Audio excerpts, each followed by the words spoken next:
제목을 한번 읽어보고 시작하겠습니다. 시작. 당신의 인생에 에베네셀을 세우십시오. 아멘.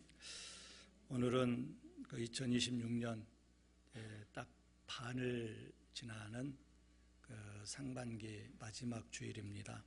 이제 수요일이면 7월 1일이니까 이제 후반부가 시작되지요. 한 해의 절반이 어느새 손에서 모래알이 빠져나가는 것처럼 그 반년이 다 빠져나가고 이제 조금밖에 남아있지 않는 그런 느낌입니다. 불과 얼마 전이었습니다. 매서운 찬바람이 불던 송구 영신 예배 시간, 우리는 바로 이 예배당에 두꺼운 옷을 입고 앉아 있었습니다. 그날 밤 공기는 차가웠지만 우리 마음은 거룩한 기대로 떨렸습니다. 그 시간이 마치 엊그제 같은데 그 두꺼운 옷들을 다 벗어버리고 이제 시원한 옷으로 갈아입고 한여름의 문턱에 와 있습니다. 지난 반년을 돌아보면 계획대로 생각대로 잘 되지 않은 일들이 우리들에게는 많이 있을 겁니다. 어떤 성도는 건강의 문제로 마음을 졸이면서 살아왔고, 또 어떤 성도는 자녀 때문에 애타하며 자녀들을 위해서, 자녀의 앞길을 위해서 기도하셨습니다. 어떤 성도는 생업의 무게에 허리가 휘어질 것 같은 시간을 지나오셨고, 또 어떤 성도는 사랑하는 일을 먼저 하나님 나라로 보내고 외로움을 끌어안고 이 자리까지 오셨습니다. 그런데 성도 여러분, 이 모든 아픔과 눈물 속에서도 한 가지 분명한 것이 있습니다. 바로 지금 이 예배의 자리에 우리가 지금 앉아 있다라고 하는 겁니다. 완전히 무너졌다고 생각했는데 무너지지 않았습니다. 완전히 망했다고 생각하는데 망하지 않았습니다. 내 인생은 여기서 끝났다고 절망했는데 끝나지 않았습니다. 내가 병들어서 이제는 소망이 없다고 생각했는데 지금 여기서 예배를 드리고 있습니다. 우리는 생생하게 살아서 오늘 이 예배당에서 하나님을 예배하고 있습니다. 상처 두성이에 지친 우리를 누가 여기까지 견디게 했고 누가 여기까지 살게 했을까요? 우리의 굳센 의지였습니까? 우리의 지혜였습니까? 아닙니다. 12절은 이에 대한 해답을 우리에게 분명히 말씀하십니다. 여호와께서 여기까지 우리를 도우셨다. 이 고백이 여러분의 고백이 되기를 축복합니다. 이것은 3000년 전 영적 암흑기를 뚫고 사무엘이 미스바 들판에 세운 거룩한 신앙 고백의 돌비입니다.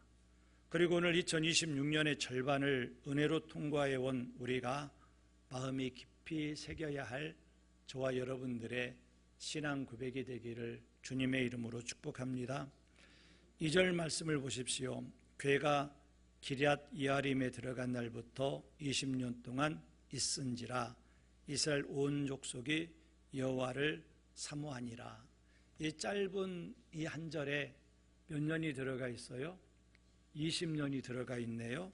바로 20년이라는 피눈물 나는 세월이 들어 있습니다. 이 고통의 세월을 이해하려면 앞으로 사무엘상 4장으로 이동을 해야 됩니다. 이스라엘은 블레셋과의 전쟁에서 3만 명이 넘는 백성들이 몰살을 당하게 됩니다. 그러나 더 큰 비극은 제사장의 두 아들이 전사를 하게 되고, 그리고 하나님의 법궤를, 언약궤를 적들에게, 이방인들에게 빼앗긴 거지요. 대제사장 엘리는 언약궤를 빼앗긴 소식, 두 아들이 전사한 소식을 듣고 의자에서 뒤로 넘어져 목이 부러져 그 자리에서 즉사를 했습니다. 그의 며느리는 해산의 고통 속에서 죽어가며 갓 출산한 아기의 이름을 이가봇이라고 지었습니다. 하나님의 영광이 이스라엘에서 떠나갔다. 뼈저린 절망의 선언이었습니다. 그 20년이라고 하는 긴 세월이 흐르게 됩니다. 20년 동안 하늘은 굳게 닫혀 있었습니다. 선지자의 외침도 없었고요. 기적도 없었습니다. 오직 짙은 어둠과 무거운 침묵만이 있었습니다. 그런데 이 절망의 구절 끝에, 이제 2절 마지막 끝에 보면은 그 놀라운 단어가 숨어 있습니다. 빨간 글씨를 보면 이스라엘 온 족속이 여호와를 사모하니라. 그래서 사모하니라 이 말은 단순히 그리워했다라는 것이 아니라 가슴을 치며 통곡하며 기다렸다. 처절한 어떤 몸부림이지요. 그래서 20년은 허송세월이 아니었습니다. 하나님 도대체 어디 계십니까? 우리를 버리신 것은 아니십니까? 제발 우리에게로 돌아와 주십시오. 잃어버린 하나님의 임재를 향하여 밤마다 가슴을 치며 통곡했던 애끓는 부르짖음이 20년 동안 차곡차곡 하늘에 쌓이고 있었습니다. 우리도 하나님의 긴 침묵을 마주할 때가 있어요. 우리가 기도하는데 도대체 하나님 응답을 안 하시는 것 같아요. 내가 열심히 신앙생활하는데 하나님이 아무런 응답이 없으신 것 같아요. 그런 긴 침묵을 마주할 때가 있습니다. 아무리 부르짖어도 응답이 없고 심지어는 상황이 더 꼬여만 갑니다. 그러나 이것은 하나님이 우리를 버리셨기 때문이 아닙니다. 도리어 세상을 향한 우리의 마음이 다시 하나님을 향하도록 고난이라는 쟁기로 굳어버린 우리 마음밭을 더 부드럽게 갈아엎고 계신 것입니다. 그래서 하나님이 침묵하신다고 일을 하고 일하지 않으시는 것이 아니에요. 여러분들이 기도할 때 응답이 없다고 해서 하나님이 아무 일도 안 하고 계신 것이 아닙니다. 하나님께서는 그 숨막히는 침묵의 20년 동안 우상에 빠진 그 교만한 백성들의 마음을 다시 만들어 가십니다. 어떻게 만들어 가시느냐면 그 어두운 순간에도 그들이 가슴을 치면서 여호와 하나님을 찾도록 계속해서 하나님께서 만들어 가셨어요. 그래서 2절 마지막에 보면은 그들이 이스라엘 온 족속이 여호와를 사모하니라. 막 애타게 간절하게 하나님을 사모하는 마음으로 빚어내셨습니다. 지나온 6달을 돌아보십시오. 혹시 응답이 없는 기도에 지치고 낙심하지는 않으셨습니까? 오늘 말씀이 선포합니다. 하나님이 침묵하시는 그 순간에도 여러분을 위해 쉬지 않고 일하고 계십니다. 하나님이 응답이 없는 것 같아도 여러분들의 배후에서 하나님은 분명히 일하고 계심을 믿으시기 바랍니다. 아무런 변화가 없는 것 같아도 하나님은 일하고 계십니다. 그래서 20년 동안 이제 백성들이 회개하며 통곡하며 그 회개가 무르익었을 때 하나님께서 한 종을 세웁니다. 그 종이 누구냐면 사무엘이에요. 사무엘이 3절에 보면 사무엘이 이스라엘 온 족속에게 말하여 이르되 너희가 전심으로 여호와께 돌아오려거든 이방 신들과 아스다롯을 너희 중에서 제거하고 너희 마음을 여호와께로 향하여 그만을 섬기라 이렇게 외치게 됩니다. 이 말씀에는 신앙 회복의 순서가 담겨져 있습니다. 돌아오라, 그리고 제거하라, 그리고 향하라. 회개는 눈물 몇 방울 흘리는 감정이 아닙니다. 진짜 회개에는 반드시 삶의 자리를 뜯어고치는 제거라고 하는 구체적인 실천이 따라야 합니다. 사무엘은 구체적으로 이스라엘 백성들에게 이방신들과 아스다롯을 제거하라고 했습니다. 이방신, 이것은 바알을 의미하고요. 풍요의 신이지요. 아스다롯은 쾌락의 신, 음란의 신입니다. 여기서 제거하라고 하는 말은 뿌리를 뽑아서 불에 태워버려라. 제거해가지고 뽑아서 뭐 등에 두면은 또 아쉬우면 또 생각나면 가서 주워올 거 아니에요. 아예 찾지 못하도록 뽑아서 불에 태워버리라는 겁니다. 사람의 마음은 가만히 두면 새로운 우상을 자꾸 만들어내요. 그래서 우리 마음은 우상 공장이라고 그래요. 우리 마음은 뭐라고요? 우상 공장. 우상을 자꾸 만들어내요.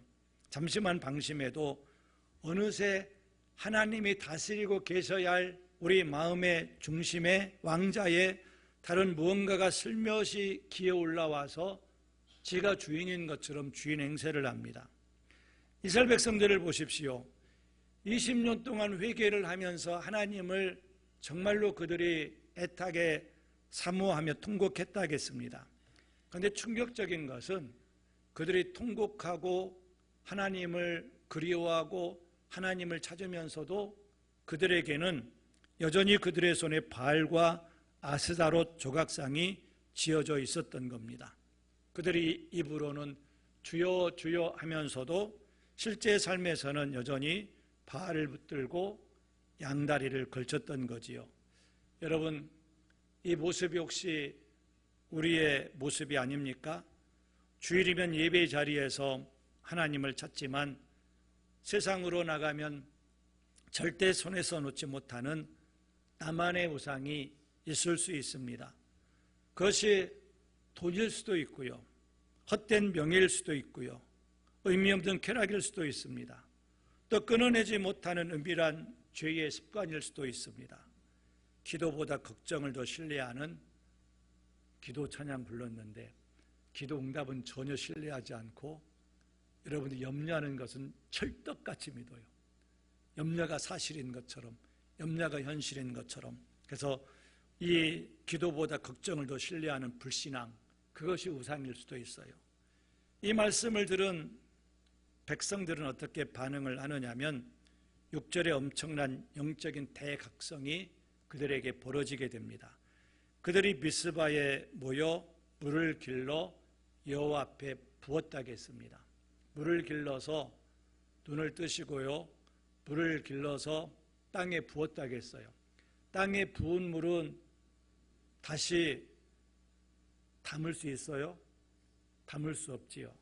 그래서 이 물을 부었다라고 하는 것은 우리의 헌신을 의미해요. 하나님, 내가 하나님 앞에 아낌없이 헌신하겠습니다. 헌신을 의미하고 또 이것은 회개를 의미합니다. 물에 바닥에 쏟아댄 이 물은 우리가 어떻게 수습할 수 없잖아요. 내가 저지른 죄, 내 인생의 문제, 이거 수습이 안 됩니다. 하나님께서 이것을 은혜로만 해결해 주실 수 있습니다. 하나님이 해결해 주시옵소서, 그런 의미를 담고 있습니다. 그 진정한 회개는 눈물이 아니라 내 손에 꽉 쥔 그 헛된 것들을 십자가 앞에 완전히 내려놓는 겁니다. 그것이 진정한 회개입니다. 이제 본문에서 가장 극적인 장면이 나오게 됩니다. 이스라엘 백성들이 지난날의 죄를 회개하며 미스바에 모여 금식합니다. 미스바에 모여서 우리가 잘못했습니다, 우리가 회개합니다, 이제 하나님께로 우리가 돌아오겠습니다, 이렇게 회개를 해요. 그런데 이들이 모였다라고 하는 이 소문이, 이들은 회개하기 위해서 모였거든요, 기도하기 위해서 모였거든요. 이 소문이 적에게 들렸습니다. 그 순간 적들이 무자비하게 무장하고 이 기도의 현장을, 회개의 현장을 급습을 하게 됩니다. 쳐들어오게 됩니다. 그런데 뭔가 이상하지 않아요? 회개하고 하나님께 돌아오고 우리가 잘못했습니다, 그러면 뭐가 나타나야 돼요? 평화가 있어야 되고 거기에는 회복이 있어야 되고 적들이 근접하지 말아야 되잖아요. 그런데 기도하고 회개하는데 적들이 어떻게 했다고요? 무장을 하고 그 현장을 급습을 하는 거예요. 성도 여러분, 얼마나 당혹스럽습니까? 그런데 우리에게도 신앙생활을 하다 보면 이런 당혹스러운 그런 상황을 우리가 직면하게 됩니다. 어떤 당혹스러운 상황에 직면하게 되느냐면은, 기도를 않다가 큰맘 먹고 이제 기도를 좀 해야 되겠다 하고 결심하고 기도를 막 시작해요. 그러니까 기도 응답이 되는 게 아니라 문제가 더 꼬이고 응답이 잘 안 되고 더 문제가 복잡해지는 그런 경험 여러분들 있으세요? 결심을 안 해봐서 모르겠어요. 그런 경험 없으세요? 있어요. 정말 각오하고 이제는 내가 결심하고 기도를 해야 되겠다라고 하면 더 잘 풀려야 되고 더 형통해야 되고, 그런데 이상하게 더 문제가 안 풀려지고 더 복잡해진 그런 상황을 우리가 직면하게 됩니다. 또 그동안 신앙생활이 잘못된 것 같고 죄송한 것 같아서 믿음으로 11조를 결단을 합니다. 내가 이제는 하나님께 11조도 드리고 제대로 된 신앙생활을 좀 해봐야 되겠다, 그렇게 결단을 하면 그달 따라 예전에는 전혀 지출하지 못했던 그 상황, 지출 상황이 어떻게 돼요? 뻥 터지게 돼요. 전혀 지출을 상상하지 않았던 그런 사건들이 뻥 터지게 됩니다. 그런데 여러분 아셔야 됩니다. 이건 우연이 아닙니다. 이걸 뭐라고 말하느냐면 영적 전쟁이에요. 여러분, 우리가 정신 차리면 마귀가 가만히 있지 않지요. 우리가 예수 믿으려고 하면 마귀가 가만히 있지 않지요. 이게 영적 전쟁입니다. 여러분, 근데 이 위기의 순간에 이스라엘 반응은 20년 전과는 완전히 달랐어요. 20년의 전쟁이 딱 일어나니까 20년 전에 어떻게 했느냐면은 믿음도 하나도 없으면서 제사장 아들들은 못된 짓만 골라 했거든요. 그거 알지요? 그 제사장 엘리의 아들들 얼마나 못된 짓을 했는지. 아무런 믿음도 없으면서 하나님을 무시하고 말씀을 멸시하고 음란한 짓 다 하고 헌금 훔치고 그런 일 하면서 이들이 이제 전쟁이 일어나니까 법궤를 가지고 나가요. 법궤를 가지고 나가면 전쟁에서 승리할 것처럼. 이 법궤를 뭐처럼 여긴 거냐면 무당이 아니라 뭐라고 하죠? 부적처럼 여긴 거예요. 혹시 여러분들 차 뒤에 성경책 있어요? 어떤 사람이 차 뒤에 성경책을 넣고 뒷좌석 뒤에 유리창 있는데 넣고 다니는데요. 왜 성경책을 거기에 넣고 다녀요? 사고가 나지 말라고. 사고가 나지 말라고 성경책을 거기다 놓고 다닌다는 거예요. 믿음이 좋은 건지 어떤 건지. 전도사 때 담임 목사님이랑 신방을 다니다가 교패를 붙일 일이 있었어요. 제가 설교할 때 한번 말씀드렸지요. 어느 권사님이 우리 집에는 교패 2개 붙여달라고, 안방에도 하나 붙여주고 현관문에도 붙여주고, 하나면 되잖아요. 2개 붙여달라고. 왜요? 그래야 사탄이 우리 집 틈타지 못한다고.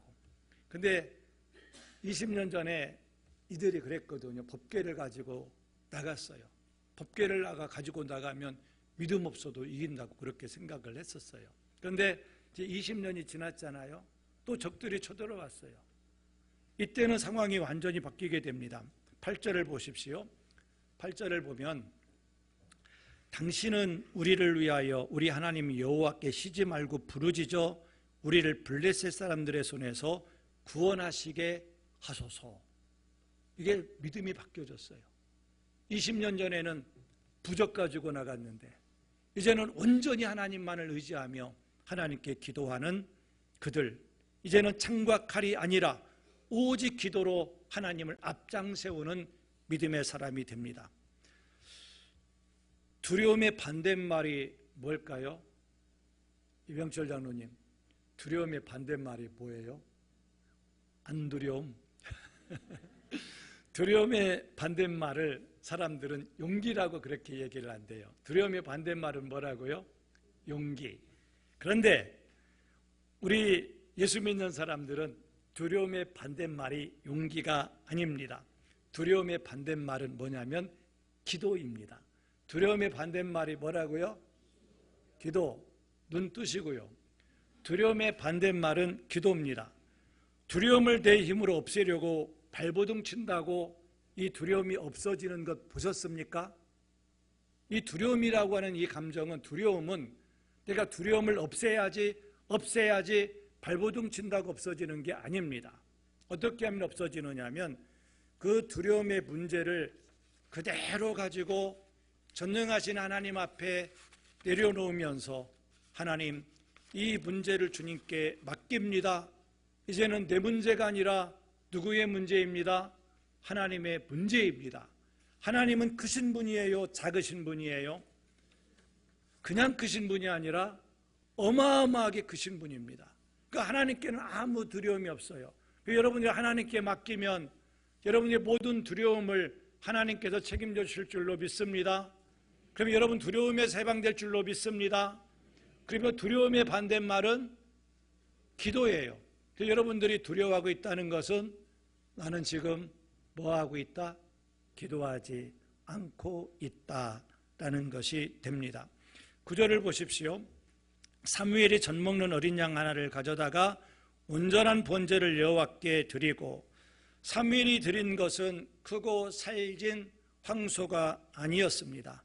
작디 작은 어미 젖을 떼지도 않은 어린 양 한 마리였습니다. 하나님은 결코 재물의 크기나 화려함에 감동하시는 분이 아닙니다. 하나님이 진정으로 받으시는 것은 우리의 진심이에요. 우리의 진실, 우리의 중심, 우리의 진심입니다. 어린 양의 피가 드려지고 기도가 하늘에 상달되자 놀라운 기적이 일어나게 됩니다. 어떤 기적이 일어날까요? 10절 말씀을 같이 읽어볼까요? 시작. 사무엘이 번제를 드릴 때에 블레셋 사람이 이스라엘과 싸우러 가까이 오매 그날에 여호와께서 블레셋 사람에게 큰 우레를 발하여 그들을 어지럽게 하시니 그들이 이스라엘 앞에서 패한지라.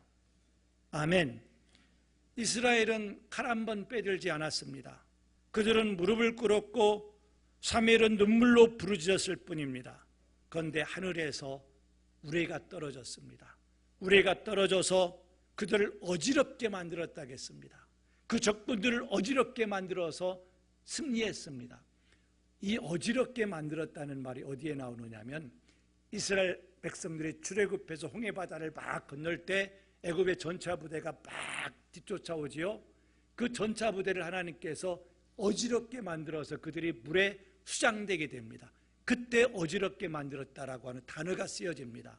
그러니까 이 미스바에서도 무슨 일이 벌어진 거예요? 또 다른 출애굽 사건이 벌어지게 된 거지요. 여러분, 이제 우리는 오늘 말씀의 가장 영광스러운 정점에 도달합니다. 12절을 읽어보겠습니다. 사무엘이 돌을 취하여 미스바와 센 사이에 세워 이르되 여호와께서 여기까지 우리를 도우셨다 하고 그 이름을 에베네셀이라 하니라. 아멘. 에베네셀의 뜻은 도움의 돌이라는 뜻입니다. 도움의 돌. 여기서 말하는 하나님의 도움은 옆에서 살짝 거들어 주시는 그런 도움이 아니라 내 힘으로 도저히 빠져나올 수 없는 사망의 늪에서 끄집어낸 우리의 생사를 가르는 절대적인 도움입니다. 하나님의 도우심, 그 도우심이라는 거예요. 사무엘이 돌이 새긴 신앙 고백의 강조점을 주목해 보시기 바랍니다. 여기까지 우리가 잘 살아왔다, 우리가 여기까지 잘 싸웠다가 아니라 여호와께서 여기까지 우리를 도우셨다입니다. 모든 영광을 하나님께 올려드리는 겁니다. 여기까지라는 단어를 주목해 보시기 바랍니다. 여기까지에는 여기까지 6월 첫째 달부터 여기까지 도와주셔서 내 인생을 지금 내가 80인데 80 여기까지 도와주셨어 라는 그런 의미도 있지만 그보다 훨씬 더 깊은 의미가 있어요. 우리가 주님 앞에 온전하지 못하잖아요.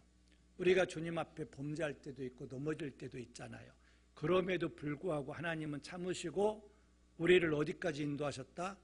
여기까지 인도하셨다. 그런 오래 참으시는 것이 내재되어져 있는 어떤 그 은혜가 담겨져 있는 여기까지입니다. 예를 들면 그래요. 지원이가 어렸을 때 아주 나쁜 짓을 했어요. 나쁜 짓을 해서 엄마가 셋을 때까지 여기 앞에 와. 그럼 내가 용서해 줄게. 근데 지원이가 고집이 세거든요. 진짜는 아니고요. 셋을 때까지 와. 그럼 내가 용서해 줄게. 하나, 둘 안 와요. 그럼 어떻게 해요? 둘 반. 또 뭐라 그래요? 반에서 반. 또 반에서 반. 왜 그래요? 사랑하니까. 우리가 왜 여기까지 하나님 인도하심을 받은 줄 알아요? 하나님은 늘 그러셨어요. 둘 반, 반에서 반, 또 반. 그러면서 여기까지 우리를 인도해 주셨다는 거예요. 죄짓고 넘어졌던 실패의 날도 다 포함됐어요. 우리가 억울해서 밤새워 울었던 눈물의 밤도 포함돼서 여기까지입니다. 병상에 누워서 한숨 쉬던 그 고통의 시간도 다 포함해서 참으시고 인내하시며 불쌍히 여기시면서 여기까지 우리를 인도해 주셨습니다. 우리 잘난 것 하나도 없어요. 그냥 하나님이 참으시면서 여기까지 인도해 주신 겁니다. 또 하나 중요한 것은 에베네셀의 돌을 세운 위치입니다. 어디에 세웠다겠어요? 미스바와 센 사이에. 미스바와 센 사이에 세웠는데, 미스바는 백성이 우상을 버리고 물을 쏟으며 자복했던 회개의 자리입니다. 센은 블레셋과의 전투의 끝에 기적적인 승리를 거둔 승리의 자리입니다. 그러니까 어디에 기념비를 세운 거예요? 회개와 승리의 중간에 기념비를 세운 거지요. 여러분, 그 회개의 자리와 승리의 자리, 눈물의 자리와 환희의 자리, 무릎 꿇음과 일어섬의 자리 사이에 돌을 세웠다는 겁니다. 그 중간에. 이게 무슨 의미를 가지고 있느냐면, 인생의 모든 굴곡 가운데, 인생의 많은 굴곡 가운데에 하나님은 함께 계셨다라는 겁니다. 내가 슬플 때도 하나님은 함께 계셨고, 내가 기쁠 때도 함께 계셨고, 내가 병들었을 때도 함께 계셨고, 내가 아플 때도 함께 계셨고, 내가 성공했을 때도 함께 계셨고, 내가 성공하지 못할 때도 함께 계셨고, 인생의 모든 굴곡 가운데 하나님이 함께 하셨다는 증거입니다.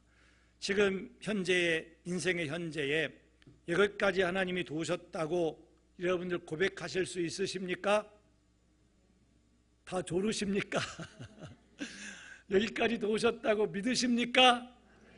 그러면 큰 소리로 다시 한번 아멘 하시기 바랍니다.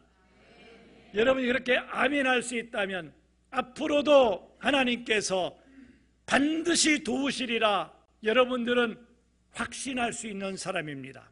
담대하게 여러분들은 앞으로도 도와주실 것이다. 그렇게 믿으시기를 축복합니다. 어느 시골에 평생의 가난과 병고 속에서 눈물로 살아오신 권사님이 계셨어요. 저렇게 많이 늙으셨어요. 많이 늙으셨는데 젊어서 과부가 됐어요. 아주 젊어서 남편을 여의었어요. 먼저 하늘나라로 보내고 남의 집 허드렛 일을 전전하면서 홀로 어린 자녀들을 억척스럽게 키워내셨습니다. 사람들의 눈에는 남편 목도 없고 지지리도 궁상맞은 평생 고생만 하다가 늙어가는 불쌍한 인생이다. 그렇게 혀를 차며 이 여인을 측은하게 여겼습니다. 그런데 이 권사님에게는 세상 그 누구도 모르는 영적인 보물 하나가 있었습니다. 방안 옷장 서랍 깊은 곳에 꼭꼭 숨겨두고 매일 밤 조용히 꺼내보고 다 해진 공책입니다. 빛바랜 이 공책 표지에는 투박하고 서툰 글씨로 뭐라고 적혀 있어요? 나의 에베네셀, 나의 에베네셀이라고 적혀 있지요. 이 낡은 공책 안에는 수십 년에 걸쳐 권사님이 몸으로 눈물로 체험한 하나님의 은혜가 삐뚤빼뚤한 글씨로 빼곡하게 기록되어 있습니다. 우리 여기 연세 많으신 우리 권사님 막 일기장이 엄청나거든요. 시, 막 글, 뭐 산문 이렇게 쌓여 있어요. 우리 권사님 지금도 일기 쓰시나요? 막 이만큼 쌓여 있어요. 그런데 거기에는 이런 사연들이 적혀 있어요. 1900년 추운 겨울 쌀떡이 완전히 비어 내일 아침 아이들 밥을 어떻게 먹이나 막막해서 울며 기도했다. 다음날 아침 구역장님이 쌀 2대를 몰래 마루에 두고 가셨다. 여호와 이레의 하나님, 1900땡땡년 봄 아들이 대학에 붙었는데 등록금 낼 돈이 없어 하나님 앞에 울 수밖에 없었다. 사흘을 금식하며 배달렸더니 목사님과 성도들이 어떻게 아셨는지 헌금을 모아 장학금으로 내어주셨다. 하나님과 교회가 내 아들을 키워주셨다. 2000년 땡땡년 매서운 겨울, 몸도 아프고 마음도 지치고 너무 외로워서 이제 그만 모든 것들을 다 내려놓고 싶다. 무서운 절망적인 생각이 스칠 때 갑자기 전화가 울렸다. 10년 넘게 연락이 끊겼던 옛 친구가 기도하는데 갑자기 친구가 생각나서 전화했어 라며 위로해 줬다.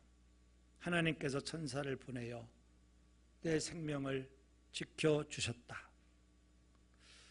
여러분, 이런 투박하지만 진실한 고백이 그 낡은 공책에 가득 채우고 있었습니다.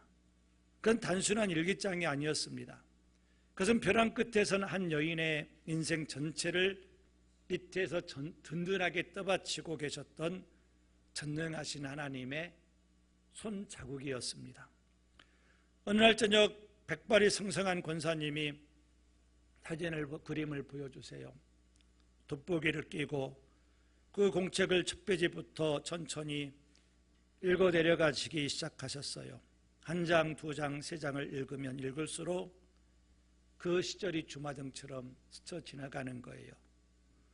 어느 순간부터 권사님의 눈에서 굵은 눈물이 뚝뚝 떨어지기 시작했습니다. 마지막 페이지를 다 읽고 난 뒤 나의 에베네셀 공책을 가슴에 꼭 끌어안았습니다. 눈물이 하염없이 흘러내렸습니다. 권사님은 떨리는 목소리로 하나님께 이렇게 고백했어요.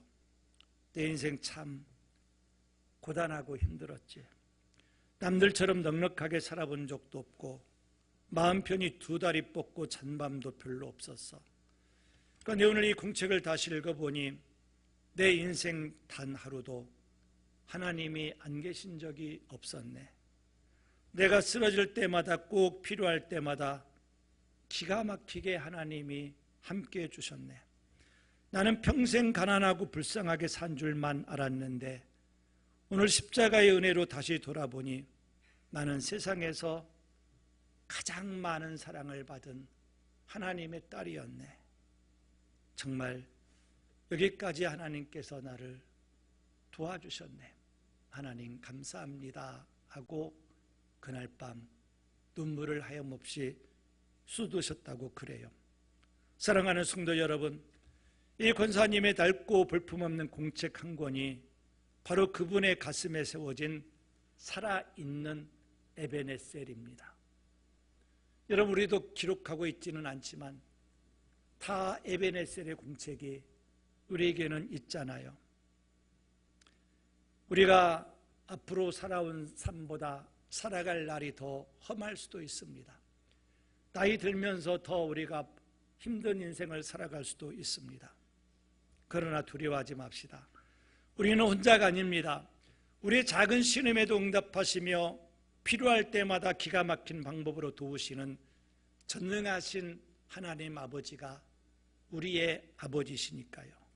성도 여러분, 오늘 여러분의 심령과 가정과 일터에 아주 깊이 이 글자를 새겨 넣으시기 바랍니다. 같이 읽어볼까요? 시작. 여호와께서 여기까지 나를 도우셨다. 그러므로 앞으로도 나를 도우시리라. 아멘. 여기까지 도우신 하나님, 여러분들이 천국 가는 그날까지 하나님께서 반드시 도와주실 줄로 믿습니다. 기도하겠습니다.